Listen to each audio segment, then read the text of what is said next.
নমস্কার বন্ধুরা, আমরা দুই সই মনামি ও গায়ত্রী আবার আপনাদের স্বাগত জানাই আমাদের এই সইয়ের মঞ্চে। সইয়ের আজকে নিবেদন ভালোবেসে তোমায় গল্পের ৮২তম পর্ব। আমাদের সইকে সাবস্ক্রাইব করতে ভুলবেন না যেন। তবে শুনতে থাকুন বাংলা ধারাবাহিক প্রেমের গল্প ভালোবেসে তোমায়। আমরা আমাদের পূর্ববর্তী পর্ব থেকে জানতে পারলাম যে বিনয় বিনিকে ভীষণ ভালোবাসতো, কিন্তু বিনি বড়লোক হতে চাইল, তাই সে বিনয়কে পাত্তা দিত না। কিন্তু একদিন বিনি বিনয়ের সাথে আবার নিজের সম্পর্কটা গড়ে তুলতে চায়। এর পরবর্তীতে কি হলো সেটি জানতে হলে আমাদের সঙ্গে থাকুন।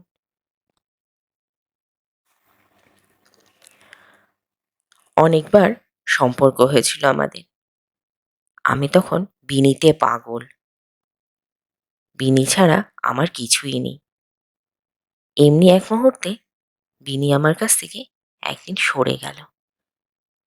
বিনি সরে যাওয়াতে আমি রইলাম না, পাগলের মতো করতাম।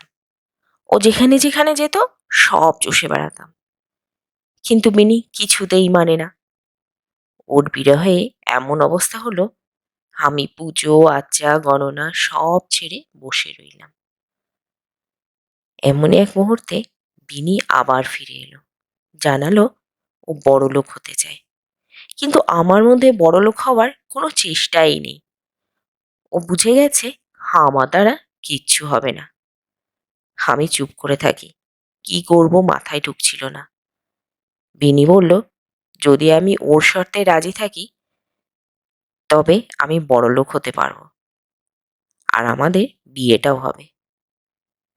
আমি বুঝেছিলাম বিনি ছাড়া আমার বেঁচে থাকা অসম্ভব। ওকে পেতে গেলে আমি যদি সবকিছু করতে পারি, তবে অন্যকে ঠকিয়ে বড়লোক হওয়া কেন নয়? আমি রাজি হয়ে গেলাম। যা প্ল্যান ছিল সব বিনির। অপূর্বকে ফাঁসানো হলো। অপূর্ব নিজ দায়িত্বে আমাকে সুগন্ধাদের বাড়িতে ঢোকালো। সোহম গল্পের মাঝে বলে উঠল, বিনি যদি সবকিছুরই দায়িত্বে থাকে, সব তোমাদের মধ্যে জানা থাকলে তোমরা অপূর্ববাবুকে মাঝখানে কেন আনলে? বিনয়বাবু আবার মুখে কুলু পেটে রইলেন। সোহম ছুরিটা ঘোরাতে থাকলে বিনয়বাবু বলেন, অপূর্ব ভীষণ নরম মনের মানুষ ছিল। তার থেকেও বড় কথা, সুগন্ধাকে বিয়ে করতে না চাইলেও অপূর্বর নজর সুগন্ধাকে আড়াল হতে দিত না। ওকে যদি না ফাঁসাতাম তাহলেও আমাদের বিয়েটা কিছুতেই হতে দিত না। এমনও হতে পারত সুগন্ধার মান সম্মান বাঁচাতে ওই বিয়েও করে নিত। আমরা কোনো চান্স নিতে চাইনি, তাই অপূর্বকে। সোহম স্মিত হেসে বলে, তোমাদের মতো বিষাক্ত বুদ্ধিসম্পন্ন কিছু কীটপতঙ্গ সমাজে থাকে। কীটপতঙ্গ যেমন সুন্দর সুন্দর পাতা ফুল খেয়ে নষ্ট করে দেয়, আর তোমরা সমাজকে নষ্ট করো। বিনয়বাবু ফুঁসে উঠতে চায়, কিন্তু ভয়ে চেপে থাকে। শুরু করেন সেদিন রাতে সবার খাওয়ার সাথে আমার আনা কবিরাজি ওষুধ খাইয়েছিল সবাইকে।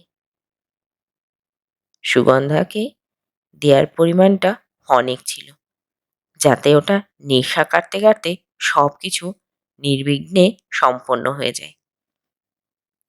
লোকজন জোগাড় করে রাখা হয়, কোথায় ঢুকতে হবে কি করতে হবে সব কিছু বিনি ঠিক করে। আমি শুধু ওকে পাশে থেকে সহযোগিতা করে গেছি। সোহম সোজা হয়ে বসে, ভ্রু কুঁচকে জিজ্ঞাসা করে, মায়ের সাথে কি হয়েছিল সেদিন রাতে? সেদিন রাতে বিনয়বাবু চুপ করে থাকেন। সোহম ছুরিটা ঘোরাতে শুরু করলে বিনয়বাবু চাপ নেন না, বলতে শুরু করেন। সেদিন রাতের ঘটনা বলতে গিয়ে বারে বারে কাশি ওঠে বিনয়বাবুর। ছেলের সামনে সেই কথা বলতে জিভ কেমন যেন আড়ষ্ট হয়ে আসে। স্বরটা যেন বুঝে যাচ্ছে। সোহম হঠাৎ করেই কেমন যেন হিংসাত্মক হয়ে ওঠে। ছুরি নিয়ে সোজা বিনয়বাবুর গলার কাছে নিয়ে গিয়ে বলে, বেশি কাশলে একেবারে গলা ঢুকিয়ে দেব। ঝামেলা একবারে শেষ। ছেলের রূপ দেখে কপালে বিন্দু বিন্দু ঘাম জমতে থাকে বিনয়বাবুর। অনুরোধের সুরে বলেন, বলছি তো বয়স হয়েছে, আগের মতো পারি না। সোহমের মুখ খিচিয়ে ওঠে, রেগে বলে, একদম রেস্ট নেওয়া নেই। মরে গেলে যাবে, তাতে আমার কিছু যায় আসে না। বিনয়বাবু এক ঝলক সোহমের দিকে তাকিয়ে চোখ নামিয়ে নেয়। চোখে যেন আগুন জ্বলছে। উপায়ন্তর না দেখে গল্প শুরু করে বলেন, সেদিন সুগন্ধার বাড়ির ভেতরে ঢোকার পরই কথা মতো বিনি দরজা শক্ত করে লাগিয়ে দেয়। বাইরে অপূর্ব অপেক্ষা করছিল আমার জন্য। ওকে আগেই নেশার ওষুধ খাওয়ানো হয়েছিল। বেশিক্ষণ জেগে থাকতে পারবে না ও, এটা আমাদের জানাই ছিল। তাই আমরা দুজনেই নিশ্চিন্ত ছিলাম যে কোনো রকম বাধা আমাদের দিকে আসবে না। তার ভেতরে শুরু হয় তুমুল বৃষ্টি। বিনি আমাকে সুগন্ধার ঘরে নিয়ে গেলে দেখলাম সুগন্ধা বেঘোরে ঘুমোচ্ছে। ওর যা যা করার আগেই সে কাজ করে রেখেছিল। গায়ের চাদর দিয়ে ঢাকা ছিল সুগন্ধার। তুই বিশ্বাস কর, আমি সুগন্ধাকে এক ফোঁটাও ছুঁইনি। সবই সাজানো ছিল। সেদিন সারা রাত আমি আর বিন্নি একসাথে কাটিয়েছি। ভোর হতেই চিৎকার চেঁচামেচি আওয়াজ কানে আসতেই আমরা প্রস্তুত হয়ে পড়লাম পরের পর্বের জন্য। বিনি দরজা খুলে দিলে কথা মতো যার যা করার সবাই তাই করল। নগণ্য ঘুমন্ত সুগন্ধাকে চাদরে লেপটে বাইরে নিয়ে আসা হলো। সুগন্ধার কোনো হুঁশ নেই তখনও। দেখতে দেখতে ভিড় জমে গেল। পঞ্চায়েত বসলো। আর সত্যি কথা বলতে কারো কোনো চিন্তা আসেনি ঘটনার সত্যতা জানতে। সবাই আমার আর সুগন্ধার নোংরামো নিয়েই ঘাটাঘাটিতে ব্যস্ত। রসালো আলোচনায় সুগন্ধার একটা হিল্লে করতে বিয়ে হয়ে গেল আমাদের। আবার থামলেন বিনয়বাবু। হার যেন কিছু বলতে চাইছে না। লজ্জা সংকোচ সব যেন ঘিরে ধরেছে ওনাকে। সোহম গম্ভীর গলায় বলল, থামলে চলবে না। তারপর? বিনয়বাবুর গলা শুকিয়ে আসছে। বললেন, আমাকে একটু জল দে না, গলাটা শুকিয়ে কাঠ হয়ে যাচ্ছে। সোহম নিষ্প্রিয়ভাবে বলল, জল আনতে আমি পারবো না, গল্প শুনবো, তারপর অন্য কথা। যদি থাকা নাই যায়, ওই যে বাথরুমে জল আছে, ওখানে খেয়ে এসো। ছেলের কথায় বিনয়বাবুর চোখ ছলছল করে ওঠে। বললেন, পারলি নিজের বাবাকে এমন বলতে? সোহম হেসে বলল, কে বাবা? তুমি? আমার কোনো বাবা নেই, আমি আগাছা। এসব ন্যাকামো বন্ধ করে গল্প শুরু করো। অগত্যা বিনয়বাবু আবার শুরু করলেন, বিয়ে হয়ে আমরা দোতলা বাড়িতে উঠলাম। কিন্তু আসল ঝামেলা তারপর শুরু হলো। আমার বাবা জানতে পেরে হাই হাই করে উঠল।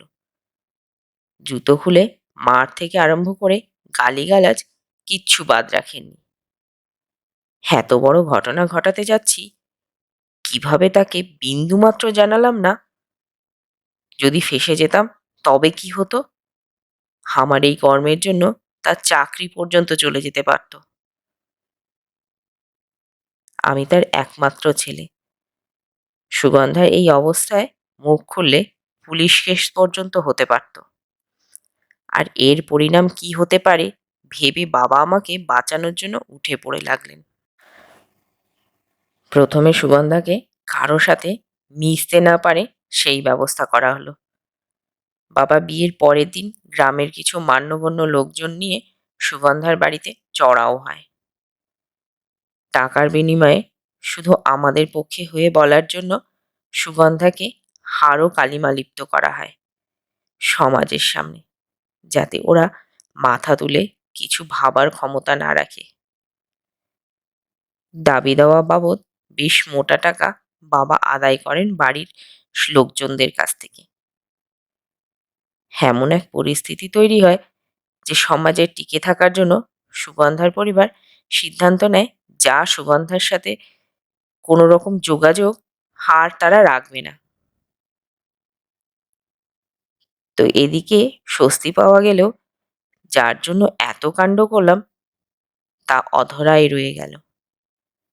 জমি জমার কাগজপত্র কোনো হদিশ পাওয়া গেল না। ওর বাবার কথায় সুগন্ধা ওর দাদুর জমির নমিনি। জমি বাড়ির ওর নামে নয়। ঠিক ছিল সুগন্ধার বিয়ের সময় এই সম্পত্তি সুগন্ধা আর তার বরের নামে করে দেওয়া হবে উপহার হিসাবে। কথাগুলো শুনে মাথায় যেন বাজ পড়ল আমার। প্রথমে তো বুঝতেই পারছিলাম না কি করা উচিত আমার। জমি জমাও হাতে এলো না, যাকে ভালোবাসলাম তাকে বিয়ে করতে পারলাম না, আর এমন একজনকে বিয়ে করে নিয়ে এলাম সে সাক্ষাৎ ভাগিনী। বিনি যা জানতো সেটা নেহাতি দুজন অল্প বয়সী মেয়ের গল্প। সুগন্ধা এমনিতেই বাবার দুলালি ছিল, অর্থ সম্পত্তির অভাব ছিল না। তার ওপরও জানতো এই দাদুর তরফে উপহারের গল্প। আর সেই গল্পই দুজন প্রায় সমবয়সী মেয়ে রঙিন ফানুস দিয়ে উড়িয়েছে। একজন নিজেকে বিত্তশালিনী বলে প্রচার করেছে, আর একজন স্বপ্ন দেখেছে সেই স্বপ্ন তার নিজের করার। প্রচুর পরিমাণ টাকা পয়সা বাবা আদায় করতে পেরে ভীষণ খুশি হলেন। বুকে তার বিশাল সাহস হলো। এখন চাকরি থাকলেও কি, হার না থাকলেও কি, আমাকে সাহস দিলেন যে তিনি আমার পাশেই আছেন। এসব না হয় হলো, কথা যখন হয়ে আছে বিয়ের পর জমি বাড়ি সুগন্ধা আর তার বরের নামে হবে, তবে স্বপ্ন দেখায় আর কি যায় সবকিছু পাওয়ার জন্য। ওষুধের নেশা সবে কাটতে শুরু করেছিল, আর সুগন্ধার আসল মূর্তি অল্প করে প্রকাশ পেতে থাকলো। উহ, কি সাংঘাতিক ছিল প্রথম কদিন। ওর কাছে যাওয়া মুশকিল। ওর কাছে গেলে মনে হতো শিবার শক্তি যেন এক রূপে তাণ্ডব করছে। বীভৎস চিৎকার করে কান্নাকাটি করত, হাতের সামনে যা পেত তাই ছুঁড়ে মারত, কামড়ে দিত, ভাঙচুর করত। সে যে কি অদ্ভুত রূপ আমি দেখেছি বলে বোঝানো যাবে না। আমি ভয়ে ওর কাছেই যেতাম না। শুধু ও বিনিকেই মানত, তাই প্রথম কিছুদিন বিনিই ভরসা ছিল। ঠিক এমনই সময় ডাক পড়ল বিতিশার দাদুর বাড়িতে। আমি তো বুঝেই উঠতে পারছিলাম না কি করা উচিত। সুগন্ধাকে নিয়ে গেলে ও কিচ্ছু গোপন করবে না, পুরো ফেঁসে যাব। শেষে বাবা বোঝালেন যে সুগন্ধাকে এই মুহূর্তে নেওয়া উচিত হবে না। শেষমেশ আমি আর বাবা গেলাম। সুগন্ধার দাদু নাকি বছর 2 থেকে বিছানা ধরেছেন, কোমর থেকে পা পর্যন্ত অসাড়। বাবাকে পেয়েই প্রথমে যাচ্ছে তাই বলে গালিগালাজ করলেন। ওনার ধারণা এই সমস্ত কিছু বাবার চক্রান্ত, সম্পত্তি হাতানোর জন্য। কারণ বাবাই সবকিছু জানতো একমাত্র। আমাকে বললেন, প্রেম করে বিয়ে করেছো না ফাঁসিয়ে বিয়ে করেছো, যা করেছো করেছো, তবে তোমরা নিজেদের বাড়িতে না উঠে আমার বাড়িতে নিয়ে উঠলে কেন? জবরদখল করেছো? জানো, আমার ওই বাড়ি থেকে তোমাদের উঠিয়ে দিতে মাত্র 2 মিনিট লাগবে। আমি থতমত হয়ে গেলাম। আমতা আমতা করতে বললাম, কিন্তু সুগন্ধা যে বলল ওই বাড়ি আর পাশের পুকুর আর জমি জমা কিছু ওর নামে আছে। দাদু খুব চমকে গেলেন। বললেন, আমার নাতনি এমন কথা বলবে? চেনো ওকে? ও কোথায়? সাথে আনোনি কেন? তুমি কি আমাকে বোকা পেয়েছো? আমার নাতনিকে বিয়ে করে আমার সম্পত্তি দখলের ধান্দায় আছো? যদি সৎ সাহস থাকতো তবে নিজের ওই ভাঙা বাড়িতেই উঠতে, আমার বাড়ি দখল করে নয়। আমাকে আমার নাতনির সাথে কথা বলাও। যদিও স্বীকার করে তোমার কথা সত্যি, তবে আমি চিন্তা করব ওই বাড়িতে তোমরা থাকবে কিনা। আমি ভীষণ বেগতিক অবস্থায় পড়লাম। যদি ওই বাড়িতে না থাকতে দেয়, কি করব আমি? বিনিয়া সুগন্ধাকে নিয়ে অসহায় হয়ে পা দুটো জাপটে ধরলাম। বললাম, দাদু, সুগন্ধা নিজের কৃতকর্মের জন্য ভীষণভাবে লজ্জিত। অনেকবার অনুরোধ করেছি, ও আসেনি। একটু সময় দিন, আমি ওকে নিজে নিয়ে আসবো। আর দাদু, আপনার বাড়িতে ওঠার জন্য আমি ক্ষমা প্রার্থী। তবে অনুরোধ, ও তো কখনো আমাদের বাড়ির মতো ভাঙা বাড়িতে থাকেনি, তাই ওর খুশির জন্য উঠেছি। আপনি আমার ওপর একটু ভরসা করুন, একটু সময় দিন। অনেকক্ষণ ধরে কথার প্যাচে আমি আর বাবা গল্প ফাঁদলাম। দাদু কিছুক্ষণ চুপ থাকলো, গভীরভাবে কিছু চিন্তা করে বললেন, সুগন্ধা যেদিন মানসিকভাবে সুস্থ হয়ে আমাদের কাছে আসবে, এসে সবকিছু স্বীকার করবে, সেদিন আমি চিন্তা করব সুগন্ধাকে কি দেব আর দেব না। আমার নাতনি বড় আদরের। যদি ওর সাথে কথা বলে বুঝি যে ও কষ্টে আছে, নিশ্চিন্তে থাকো, বাপ বেটাকে জেলের ভাত খাইয়ে তবেই ছাড়বো। আপাতত ওখানেই থাকো। যদি ওর বাবার মতো আমি হতাম, এক মুহূর্ত আমি থাকতে দিতাম না। কিন্তু আমি দাদু, ওর হাজার অন্যায় আমি মেনে নেব। সবাই একসাথে হাত তুলে দিলে কি করবে মেয়েটা? আপাতত ওখানেই থাকো। তবে এক মুহূর্তের জন্য ভুলো না, ওটা আমার প্রপার্টি। যাও এখন, কথাগুলো যেন মনে থাকে। সোহম একটা দীর্ঘশ্বাস ফেলে বলল, তারপর? তো বন্ধুরা, কেমন লাগলো আজকের পর্ব? আজকের পর্ব কেমন লাগলো তা কমেন্টে জানান প্লিজ। আপনাদের একটি মাত্র কমেন্ট আমাদের এগিয়ে নিয়ে যেতে সাহায্য করবে। আমাদের গল্পটি ভালো লাগলে লাইক, কমেন্ট ও শেয়ার করুন। আর হ্যাঁ, সইকে সাবস্ক্রাইব করতে ভুলবেন না যেন। আজ এই পর্যন্তই। পরবর্তী পর্বে আবার দেখা হবে। ধন্যবাদ। ভালো থাকবেন।